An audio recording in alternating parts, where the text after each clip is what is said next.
కొండలకు భక్తులు పోటెత్తారు. రద్దీ బాగా పెరగడంతో శ్రీవారి దర్శనానికి 18 గంటల సమయం పడుతోంది. నారాయణగిరి షెడ్ల వరకు అన్ని కంపార్ట్మెంట్లు నిండిపోయాయి. భక్తులకు ఎలాంటి ఇబ్బంది కలగకుండా ఆలయ అధికారులు అన్ని ఏర్పాట్లు చేశారు. కాగా నిన్న 80,404 మంది భక్తులు శ్రీవారిని దర్శించుకున్నారు.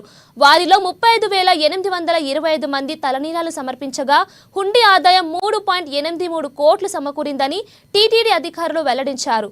మరోవైపు తిరుమలకు వచ్చే భక్తులకు మరింత నాణ్యమైన, రుచికరమైన, పరిశుద్ధమైన ఆహారాన్ని తక్కువ ధరలకు అందించడమే టీటీడీ లక్ష్యమని ఈవో జె శ్యామలరావు పేర్కొన్నారు.